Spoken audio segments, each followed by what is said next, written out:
வணக்கம். நியூஸ் வெஸ்டின் உலக முக்கிய செய்திகள். மத்திய கிழக்கில் சண்டை நிறுத்தப்பட வேண்டும் என்று ஐநா தலைவர் கூறியுள்ளார்.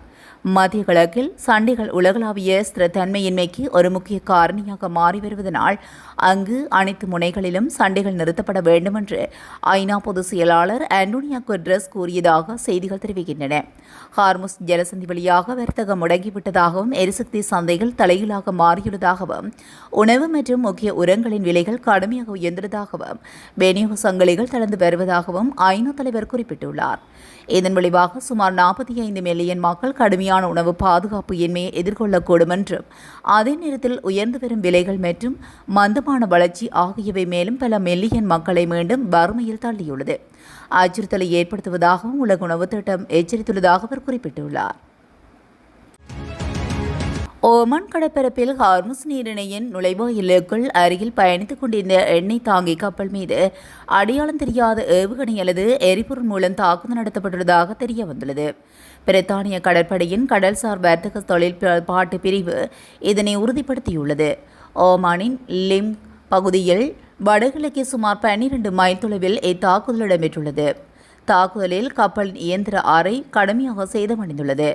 தாக்குதலை அடுத்து கப்பலை தன் கட்டுப்பாட்டில் இயக்க முடியாத நிலை ஏற்பட்டுள்ளது. அதிர்ஷ்டவசமாக இச்சம்பவத்தில் பணியாளர்கள் எவருக்கும் காயங்களோ அல்லது உயிரிழப்புகளோ ஏற்படவில்லை என அறிவிக்கப்பட்டுள்ளது. இந்த தாக்குதலை நடத்திய யார் என்பது குறித்த விவரங்களை இன்னும் வெளியிடவில்லை. இதனிடையே சனிக்கிழமையன்று ஹார்முஸ் நீரிணைக்கு அருகில் மற்றொரு எண்ணெய் தாங்கி கப்பலின் மாலுமி கப்பலுக்கு அருகே கடலில் பாரிய வெடிப்பு சத்தத்துடன் நீர் எழும்பியதை கண்டுள்ளதாகவும் அந்த பிரிவு தெரிவித்துள்ளது. எனவே இச்சம்பவத்தில் கப்பலுக்கு அல்லது ஊழியர்களுக்கு எவ்வித பாதிப்பும் ஏற்படவில்லை. இவ்விரு சம்பவங்களுக்கு இடையிலான தொடர்புகள் குறித்து விசாரணைகள் முன்னெடுக்கப்பட்டு வருகிறதாக தெரிவிக்கப்பட்டுள்ளது. உலகின் மிக முக்கிய எண்ணெய் விநியோக பாதையான ஹார்முஸ் நீரிணை வழியே சாதாரண நாட்களில் நாளொன்றுக்கு சுமார் 130 கப்பல்கள் வரை பயணித்து வந்ததும் குறிப்பிடத்தக்கது. மத்திய லண்டனில் சீனாவின் பிரமாண்ட தூதரகத்தை அமைக்க அனுமதி அளித்த அரசாங்கத்தின் முடிவு சட்டப்பூர்வமானதுதான் என பிரித்தானிய உயர்நீதிமன்றம் தீர்ப்பளித்துள்ளது. இதன் மூலம் தூதரக கட்டுமானத்துக்கு எதிராக தொடரப்பட்ட வழக்கு தள்ளுபடி செய்யப்பட்டுள்ளது. லண்டனின் வரலாற்று சிறப்புமிக்க ரோயல் மென்கோர்ட் குடியிருப்பு பகுதியில் அமைய உள்ள இந்த பிரமாண்ட தூதரகம் தொடர்பாக பகுதி குடியிருப்பாசிகள் கூட்டமைப்பு உயர்நீதிமன்றத்தில் மனு தாக்கல் செய்திருந்தது.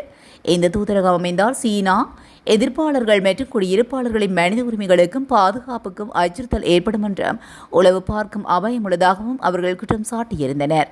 எனினும் இந்த வழக்கை விசாரித்த உயர்நீதிமன்றம் வீடமைப்பு அமைச்சகமும் உள்ளூர் நிர்வாகமும் அனைத்து கவலைகளையும் கவனமாக பரிசீலித்த பிறகே சட்டப்பூர்வமாக அனுமதி வழங்கியுள்ளதாக கோரி குடியிருப்பாசிகளின் மனுவை நிராகரித்துள்ளது.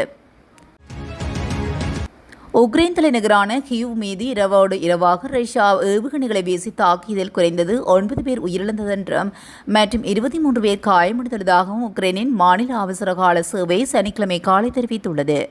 ரஷ்யா மேற்கொண்ட ஏவுகணைகள் பல வீடுகளையும் 5 மாடி குடியிருப்பு கட்டிடம் ஒன்றையும் தாக்கியதோடு கார்களும் தீப்பற்றி எரிந்துள்ளன.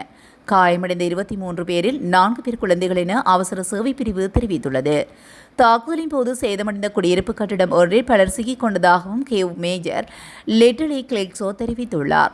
கட்டிடத்தின் முதல் மற்றும் 2ஆம் தளங்கள் பகுதியளவு இடிந்து விழுந்ததாகவும், அதேவேளையில் நகரில் உள்ள சில இடங்களிலும் தீப்பிடித்து எரிந்ததாகவும் அவர் கூறியுள்ளார். ரஷ்யா ஒரே இரவில் 27 பாலிஸ்டிக் ஏவுகணைகள் உட்பட 35 ஏவுகணைகளையும் 185 தாக்குதல் ட்ரோன்களையும் ஏவியதாக உக்ரைன் அதிபர் விளாடிமிர் ஜெலன்ஸ்கி தெரிவித்துள்ளார். ஸ்பெயினில் இருந்து இத்தாலிக்கு வரும் பயணிகளுக்கு தற்காலிகமாக எல்லை அடையாள சோதனைகளை மீண்டும் அறிமுகப்படுத்த இத்தாலிய அரசு தீர்மானித்துள்ளது. ஸ்பெயினின் வெளி எல்லைகளில் அதிகரித்துள்ள ஒழுங்கற்ற குடியேற்ற முயற்சிகள் மற்றும் அதனால் உருவாகியுள்ள பாதுகாப்பு கவலைகளை முன்னிட்டு இந்த நடவடிக்கை எடுக்கப்பட்டுள்ளதாக இத்தாலி அதிகாரிகள் தெரிவித்துள்ளனர். இந்த நடவடிக்கையால் ஸ்பெயினிலிருந்து நேரடியாக இத்தாலிக்கு விமானம் அல்லது புற வழிகளில் வரும் பயணிகள் விமான நிலையம் அல்லது நுழைவு வாயில்களில் மையங்களிலும் அடையாள ஆவண சோதனைக்கு உட்படுத்தப்படுவார்கள் என செய்திகள் தெரிவிக்கின்றன. அமெரிக்க மாகாணம் ஒன்றுக்கு பயணிக்கும் கனடியர்களுக்கு கனடா தூதரக சுகாதாரத்துறை அதிகாரிகள் எச்சரிக்கை செய்தியொன்றை தெரிவித்துள்ளார்கள். அமெரிக்காவின் மெக்சிகன் மாகாணத்தில் ஷைக்ளோஸ்போரியாசிஸ் என்னும் ஒட்டுண்ணீர் தொற்று பயங்கரமாக பரவி வருகிறது. ஜூலை 30 வரையிலான காலகட்டத்தில் மெக்சிகன் மாகாணத்தில் 10,700க்கும் அதிகமானவர்களுக்கு இந்த தொற்று கண்டறியப்பட்டுள்ளது. ஈரான் மீதான தனது நம்பிக்கை குறைந்து வருவதாக அமெரிக்க ஜனாதிபதி டொனால்ட் ட்ரம்ப் தெரிவித்துள்ளார். அமெரிக்கா ஈரான் இடையிலான பதற்றமான சூழ்நிலை தொடரும் நிலையில் இரு நாடுகளுக்கும் இடையான பேச்சுவார்த்தைகள் தொடர்பில் கருத்து வெளியிட்ட போதே அவர் இவ்வாறு தெரிவித்துள்ளார். அமெரிக்கா மற்றும் ஈரான் இடையே சுவிட்சர்லாந்தில் இடம்பெற்றதாக கூறப்படும் அமைதி ஒப்பந்தம் ரத்து செய்யப்பட்டதைத் தொடர்ந்து இரண்டு தரப்பினரும் மீண்டும் மோதல் நிலைக்கு சென்றுள்ளதாக தெரிவிக்கப்பட்டுள்ளது. இதனால் வளைகுடா பிராந்தியத்தில் பதற்றமான சூழ்நிலை வருகிறது. இந்நிலையில் ஈரான் தொடர்பில் கருத்து தெரிவித்த ட்ரம்ப் இரு நாடுகளுக்கும் இடையிலான பேச்சுவார்த்தைகள் தொடர்ந்தாலும் ஈரானிய அதிகாரிகள் தங்களது வாக்குறுதிகளை அடிக்கடி மீறுவதாக குற்றம் சாட்டியுள்ளார். மேலும் பேச்சுவார்த்தைக்கு உடன்படுகின்றனர், ஆனால் பின்னர் அதனை மீறுகின்றனர் என ட்ரம்ப் தெரிவித்துள்ளார். மேலும் ஈரான் குறித்து எனக்குள்ள நம்பிக்கை குறைந்து வருகிறது. அவர்கள் பொய் கூறுகின்றனர், தகவல்களை மாற்றி காட்டுகின்றனர்.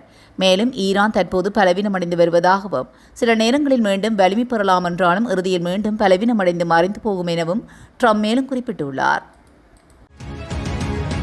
தாய்லாந்திலிருந்து இலங்கைக்கு அனுப்பப்பட்டிருந்த வான்வழி சரக்கு தொகுதியொன்றிலிருந்து ரூபாய் 10 கோடிக்கும் அதிக பெறுமதியான போதைப் பொருளை கட்டுநாயக்க விமான நிலைய சுங்க அதிகாரிகள் கைப்பற்றியுள்ளனர். பாங்காங் நகரிலிருந்து கடந்த ஜூலை 24ஆம் தேதி இலங்கைக்கு வந்தடைந்த விமானம் ஒன்றில் பரிசு பொருட்கள் அடங்கிய பொதியாக அனுப்பப்பட்ட நிலையிலேயே இந்த போதைப் பொருள் தொகை கண்டுபிடிக்கப்பட்டுள்ளது. குறிப்பிட்ட பரிசு பொருட்கள் அடங்கிய தொகுதி சோதனையிட்டு விடுவிக்கப்படும் வரை களஞ்சிய சாலையில் வைக்கப்பட்டிருந்ததுடன் அந்த சோதனைகள் 31ஆம் தேதி முன்னெடுக்கப்பட்டுள்ளமையும் குறிப்பிடத்தக்கது. குவைத் மீது ஈரான் நேற்றைய தினம் தாக்குதல் நடத்தியுள்ளது. குவைத்தின் வடக்கு பகுதியில் உள்ள நகரங்களை குறிவைத்து ஈரான் ட்ரோன் தாக்குதல் நடத்தியது. இந்த ட்ரோன் தாக்குதலை ஈரான் வான் பாதுகாப்பு அமைப்பு நடுவானில் சுட்டு வீழ்த்தியதாகவும் ட்ரோன்களின் பாகங்கள் குடியிருப்புகள் மீது விழுந்து சேதத்தை ஏற்படுத்தியுள்ளதாகவும் செய்திகள் தெரிவிக்கின்றன. இந்த சம்பவத்தில் உயிரிழப்பு எதுவும் ஏற்படவில்லை என்றும், ஆனாலும் குவைத் மீதான ஈரானின் தாக்குதலால் மத்திய கிழக்கில் மீண்டும் பதற்ற நிலை உருவாகியுள்ளது.